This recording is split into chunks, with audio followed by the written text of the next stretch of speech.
என் அன்பு பிள்ளையே, இன்று உன் அப்பன் உனக்கு அதிமுக்கியமான செய்திகளை சொல்ல வந்திருக்கின்றேன்.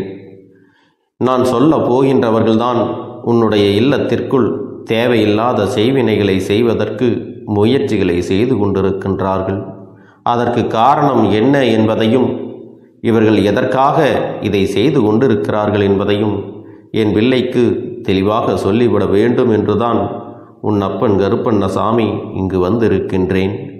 என் பிள்ளையே, உன்னுடைய வாழ்க்கையில் சில காலமாக நடந்து கொண்டிருக்கின்ற சில பிரச்சனைகளினால் என்ன வேண்டுமானாலும் செய்துவிடலாம் என்கின்ற எல்லைக்கு செல்ல துணிந்து விட்டார்கள். அவர்கள் நினைப்பது எல்லாம் உன்னுடைய வாழ்க்கையில் நடத்தி காட்டி விடலாம் என்று நினைத்து கொண்டிருக்கின்றார்கள். அது மட்டுமல்லாமல் அவர்களின் எண்ணங்கள் முழுவதும் உன்னை எப்படியேனும் அழித்துவிட வேண்டும் என்பதில்தான் இருந்து கொண்டிருக்கிறது. எதை பற்றிய கவலைகளும் அவர்களுக்கு இல்லை.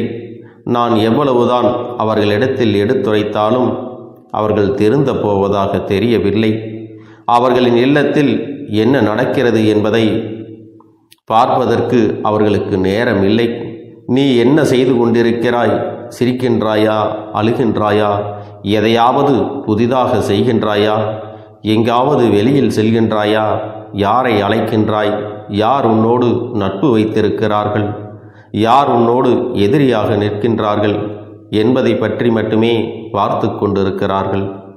ஏனென்றால் அவர்களுக்கு உன்னை பற்றிய தகவல்கள் அதிகமாக தேவைப்படுகிறது. உன்னுடைய வாழ்க்கையை அழித்துவிட வேண்டும் என்று முழுமையாக நினைத்துவிட்ட பிறகு உன்னை சுற்றி நடக்கின்ற விஷயங்களை தெரிந்து கொண்டு உனக்கு செய்வினைகளை செய்ய வேண்டும் என்று நினைத்து இதை செய்து கொண்டிருக்கிறார்கள். உன்னுடைய இல்லத்திற்கு வந்தால் அங்கு ஏதேனும் பொருள்கள் கிடைக்குமா, அதை வைத்து செய்வினைகள் செய்யலாமா என யோசித்து கொண்டிருக்கிறார்கள். என் தங்கமே, இதை பற்றி உன்னிடத்தில் சொல்வதற்கு முன்பாக ஒரு விஷயத்தை நானும் முன்கூட்டியே சொல்லிவிட வேண்டும். என் தங்கமே, செய்வினைகளை செய்ய நினைப்பவர்களுக்கு அது மீண்டும் செல்லும் என்பதை நீ மறந்து விடாதே. எவன் ஒருவன் நல்ல எண்ணத்தோடு ஒரு விஷயத்தை செய்கிறான் என்றால் அவனுக்கு வாழ்க்கையில் எதுவுமே நடக்காது. அதுவே கெட்ட எண்ணத்தோடு ஒரு விஷயத்தை செய்யும் பொழுது அது அவன் வாழ்க்கையில் அப்படியே திருப்பி நடந்துவிடும். அது மட்டுமல்லாமல் இந்த கருப்பன் என்னாலும் உனக்கு துணையாக நிற்கும் பொழுது அவன் உன்னுடைய வாழ்க்கையில் எதையும் நடத்திவிட நான் விட்டுவிடுவேனா என்ன? அவர்கள் செய்ய நினைத்ததையெல்லாம் நான் குடியிருக்கின்ற இல்லத்தில் செய்துவிட முடியுமா? ஆனாலும் அவர்களாலான முயற்சிகளை அவர்கள் செய்து கொண்டுதான் இருக்கின்றார்கள்.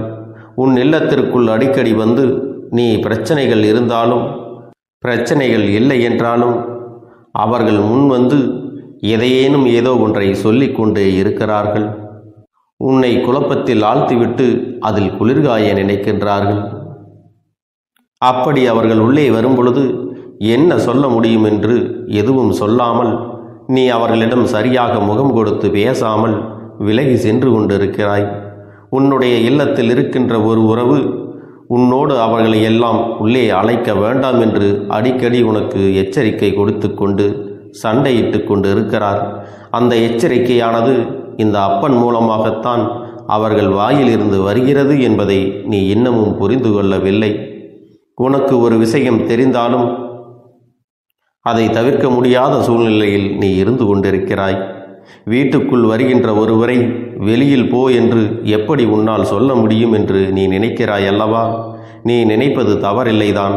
ஆனாலும் இவர்களால் உனக்கு கெடுதல்கள் நடக்கப் போகிறது என்று தெரிந்துவிட்ட பிறகு அதனை நீ செய்யக்கூடாது அல்லவா? அது மேலும் மேலும் உன் வாழ்க்கையில் பிரச்சனைகளை ஏற்படுத்தி கொடுத்து விடும் அல்லவா? என் தங்கமே, அதனால் எந்த சூழ்நிலையில் உனக்கு செய்வினைகளை செய்ய நினைப்பவராக இருக்கட்டும், எந்த வகையிலும் நீ கெட்டுப்போக வேண்டும், உனக்கு செய்வினைகள் செய்துவிட வேண்டும் என்று நினைக்கின்றவர்களை விட்டு நீ விலகி நிற்க வேண்டும். என் தங்கமே, அப்பன் சொன்னவுடன் நீ பயப்பட தேவை கிடையாது. அப்பன் உன்னோடு தான் துணையாக இருக்கிறேன் என்பதை நீ நினைவில் வைத்துக்கொள். ஆனாலும் இவர்களிடமிருந்து நீ சற்று கவனமாக இருக்க வேண்டியது மிக அவசியமான விஷயம். யார் வேண்டுமானாலும் என்ன வேண்டுமானாலும் யாருக்கு வேண்டுமானாலும் எதை வேண்டுமானாலும் செய்துவிட்டு போக முடியாது என்பதை நீ புரிந்து கொள். அவர்கள் செய்ய நினைப்பதை செய்துவிட்டு போகட்டும். இறுதியில் நடக்கப் போவது இல்லை என்பதையும் நீ தெளிவாக புரிந்து கொள். என் தங்கமே, அவர்கள் எதை வேண்டுமானாலும் செய்தாலும் அதையெல்லாம் தீர்க்கக்கூடிய வலிமை உன் அப்பனிடத்தில் இருக்கிறது என்பதை நீ புரிந்து கொள்ள வேண்டும். நான் அவர்களுக்கு எத்தனையோ முறை எச்சரிக்கை கொடுத்தும் அவர்கள் மீண்டும் மீண்டும் இதை செய்கின்றார்கள் அல்லவா? அதை பற்றி நீ கவலைப்பட வேண்டாம். இதையெல்லாம் கேட்டும் கேட்காதது போல அவர்கள் நடந்து கொண்டிருக்கிறார்கள். உன்னுடைய வீட்டிற்குள் வந்து அங்கு என்ன இருக்கிறது, அங்கு என்ன நடக்கிறது, இங்கு என்ன இருக்கிறது என்று எப்பொழுதுமே அவர்கள் நோட்டமிட்டு கொண்டுதான் இருக்கிறார்கள். அவர்களால் எதையும் சாதிக்க முடியாவிட்டாலும் சின்ன சின்ன விஷயங்களில் உன்னுடைய மனதை குழப்பி விடுவார்கள். உனக்கு துன்பங்களை கொடுத்து கொண்டு இருப்பார்கள். அதற்காகவெல்லாம் நீ ஒரு பொழுதும் தயங்கி நிற்காதே. இவர்களை அடையாளம் கண்டு கொண்டு இதற்கு பிறகு இவர்களுடைய உறவு தேவைதானா, இவர்களிடத்திலே எப்படி பழக வேண்டும், இவர்களிடத்திலே எப்படி நடந்து கொள்ள வேண்டும், எந்தெந்த இடங்களை இவர்களை தவிர்த்து விட வேண்டும் என்பதை நீ தெளிவாக புரிந்து கொள்ள வேண்டும். அதற்கான சந்தர்ப்பங்களை உன் அப்பன் நான் உனக்கு உருவாக்கி கொடுப்பேன். அதை நீ ஒருபொழுதும் மறந்து விடாதே. என் தங்கமே, உனக்கு இப்படிப்பட்ட காரியத்தை செய்யக்கூடிய அந்த 2 பெயர்களுடைய முதல் எழுத்தை நான் உனக்கு கூறி விடுகிறேன். இதில் முக்கியமான ஒருவரை தூண்டி விடுபவரின் பெயர். என் தங்கமே, எந்த ஒரு பெயர் கா என்ற எழுத்தில் ஆரம்பிக்கின்றதோ இந்த வரிசையில் வருகின்ற ஒரு எழுத்தாகவும் அவர்களுடைய பெயர் இருக்கலாம் என்பதை நீ புரிந்து கொள்ள வேண்டும். என் தங்கமே, இது உன்னுடைய வாழ்க்கையில் உனக்கு அவர்கள் செய்ய நினைக்க வேண்டும் என்று மனதிற்குள் அவர்களுக்குள் கெட்ட எண்ணங்களை விதைத்து கொண்டிருக்கிறார்கள். இன்னும் அவர்கள் அந்த முயற்சிகளை தொடங்கவில்லை. எப்படி செய்யலாம், அப்படி செய்யலாமா என்ற யோசனை மட்டும் அவர்களுக்குள் பலமாக இருந்து கொண்டிருக்கிறது. நீ அழ வேண்டும், உன்னுடைய அழுகையை காண வேண்டும் என்று அவர்கள் நினைக்கின்றார்கள். உன்னை கண்டால் அவர்களுக்கு நீ என்ன செய்ய வேண்டும் என்று அவர்கள் நினைக்கின்றார்கள். என் தங்கமே, இன்னொரு முக்கியமான விஷயத்தை உன்னிடத்தில் சொல்லிவிடுகின்றேன். அது என்ன தெரியுமா? இவர்கள் எல்லாம் வெறும் வாய்ப்பேச்சிற்கு மட்டும்தான் ஆவார்கள் என்பதை நான் உன்னிடத்தில் சொல்ல வேண்டும். என் தங்கமே, இவர்கள் எல்லாம் அதை செய்து விடுவேன், இதை செய்து விடுவேன் என்று சொல்கின்றார்களே தவிர ஒருபோதும் அதை செய்வதற்குரிய பணம் அவர்களிடத்தில் கிடையாது. அந்த அளவிற்கு அவர்களிடத்தில் தைரியமும் கிடையாது.